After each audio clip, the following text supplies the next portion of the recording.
Another crazy warm day in the UK today. Something a bit different today. We're going to be putting up some system scaffolding.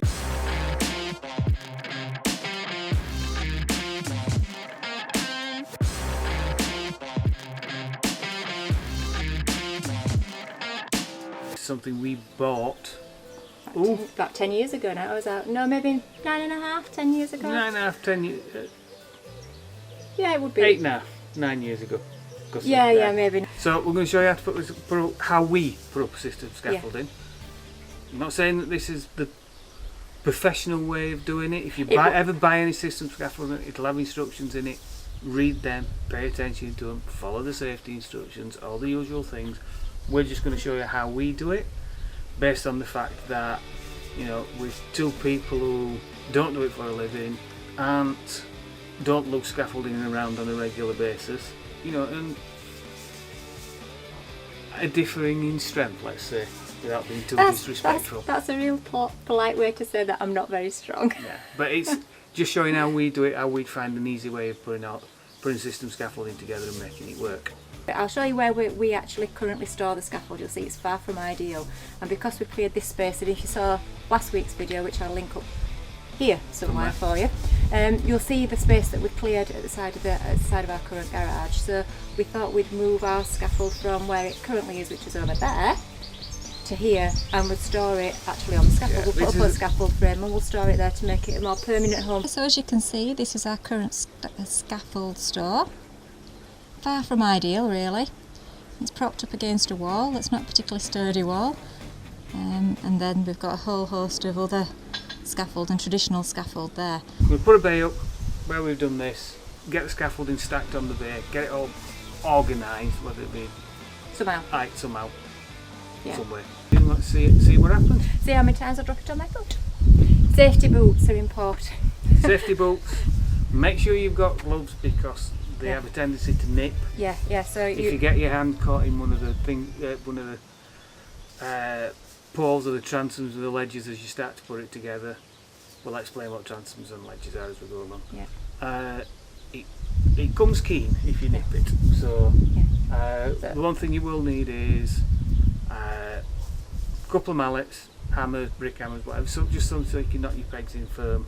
A spirit level. Gloves, safety boots, and glasses are a good idea. Okay, we're looking cool because we've got our sun safety glasses on, but some kind of safety glasses, because as you get higher up, if you start dropping stuff in and you're looking up, you will like to get bits. As you use your scaffold boards and things like that, things drop off your scaffold boards, and if you're underneath and you're popping them in. So let's get cracked on. Cheers. Okay. So, quick talk through about what we've got. These are your legs. These are, feet, your adjustable feet, and these basically really simple coarse thread. But each one of these is rated to 4 ton, so it should take a decent amount of weight. Obviously, you want to be making sure that you've probably got a good 6 or 8 inches inside your pole to make sure that you keep it nice and stable. This is your upright. This is the base of the upright. Drop it onto your foot at that end. This is the top end of the upright, and these are the lugs. This is where your transoms and your ledges fit. And these are your transoms. These fit inside your lugs, and then to lock it in place you hammer those down between the round of the upright and the lug, and then what that does, that just helps lock everything in place and keep it nice and stable. This is the end of the ledger. Again, same principle as on the transom of drop that in the lug, knock that in place, that locks everything up in place. These are a hell of a lot lighter than the transoms, believe it or not. They're twice the length but probably about half the weight. So easiest way to start this is if you get your uprights and drop your feet in first, then you can just walk your uprights up. It saves having to actually physically lift your upright. Foot just goes straight in, and what we've done at the moment, I've left about 4 or 5 inches of thread at the bottom, and then that just means I've got a little bit of adjustment on it if I need to. We'll more likely go up rather than come down.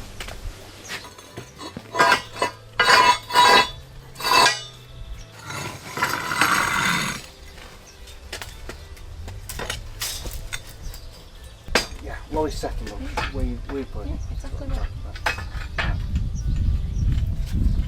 So the way we do it is, I'll hold it across the width, while Sarah Jane drops in the transom. Cool. Yep, that's in. That's the first one in. Can you just go grab another one, Treasure? So, once you've done that, Sarah Jane just grabs that one. I'm probably in the way of the camera, to be honest. Probably in the way of what then? Way of the camera. So we're just going to drop the fourth leg in.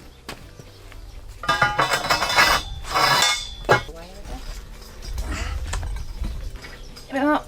That's it.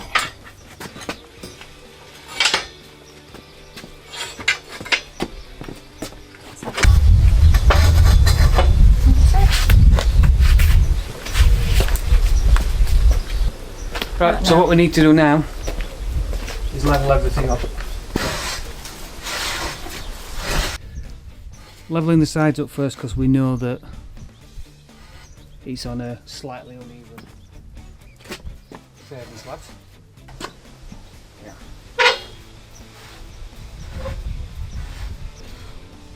That's a good shot of my bum. Let's explain what Sarah Jane's doing there. She's just levelling across everything.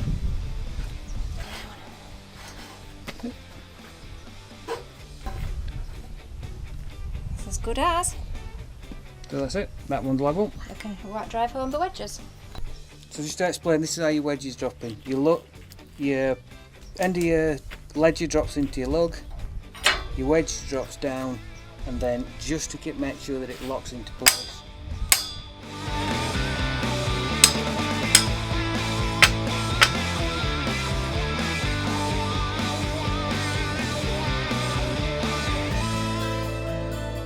Just to explain what we've done here, this isn't how you normally set up this sort of scaffolding.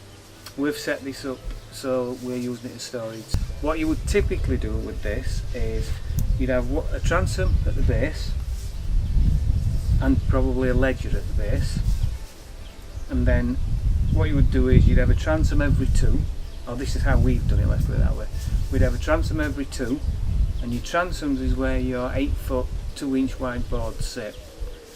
Now the thing with this scaffolding is it has no central support, so you do it when you put your 8 foot scaffold boards in, they have to be the 2 inch thick ones so that they will support your weight in the middle and the weight of anything you put on your scaffolding. So it's a transom every two, and then on your ledgers you have a ledger every, if you count 3 up, you would do miss 1, put 2 in. And the reason for that is, one's your top safety rail, the bottom one is your bottom safety rail. So for example, if you were putting boards in on this lower transom here, you would have a safety rail there and there, so that when you are, and I'm going to climb on it just to, when you are at that height, your safety rail is at waist height. So that's how you set your scaffolding up. So it will be, do those two, miss that one, then another two, and then take your and then adjust your transoms as you need to work to get to your working height. Adjust your transoms as you need to get to your working height, and then these ledges will move in relation to what your scaffold boards are at. But never remove your bottom one. The reason you never remove your bottom one is that's the one that's locking everything in place, and that you can adjust everything else, just don't move your bottom one. And if they get a bit tight as you're putting them in, just loosen up your wedges on the other bits and pieces on the level below, or a couple of levels below. Adjust them, drop your new piece of transom, ledger, etc. in, and then just knock your wedges back in place and secure everything. And that's how we set them up. And it seems to work. We haven't fallen off one yet. We're just putting this one bay up today because we're using it as storage. If we were going to use it for scaffold, let's say we were going to work on the garage for example, and we needed another bay adding on, what we would do, we've got our first bay in, we would then use the lugs and we would put ledgers front and back, and we would then put our uprights in, and we would just work our way back up exactly the same way as we've done here, putting our transoms, ledgers, transoms, until we were fully built up. Again, levelling as we went along. So you're going to level to this set of scaffold. Any changes in level you can accommodate by using different ones of these, but then you end up at different heights, so it's best if you can try and keep it as level as possible.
Look, just to prove that we've actually moved all of our scaffold.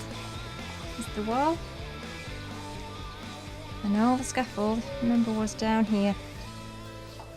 It's all gone. It's actually gone through there, but I couldn't get through there, so we've had to take it the long way around.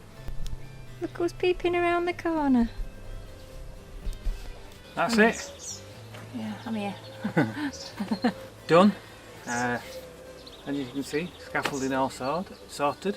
So that area that we showed you earlier is all the scaffolding cleared from that now. All reasonably well organised. At least we can see what we've got, and it's a bit more. It's off the ground and a bit more protected. Ooh, uncomfortable sitting on. Yeah. What you can say to that. Tired now. We're tired. We're absolutely filthy. So yeah, we're done. We're buggered. It's warm. I can't wait for a shower. Yeah.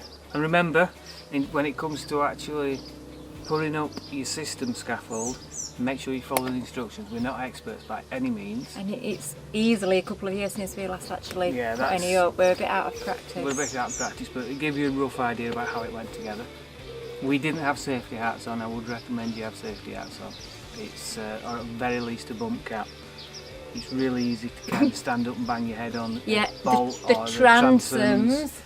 These, especially hurt like hell if you hit your head. I speak from experience. Like I say, if you do as we say, not as we do. Yeah. So if you like it, give us a thumbs up. If you want to see more videos like this, hit the subscribe. And if you want to be notified when there's more, when we put new fresh videos up, hit the bell. So thumb, subscribe, bell. I think we should do that again. Right. On 3. 1, 2, 3. Thumb, subscribe, bell. Yay, we did it! Yeah. Right, thanks a lot, guys. Thanks for watching. Bye. Bye.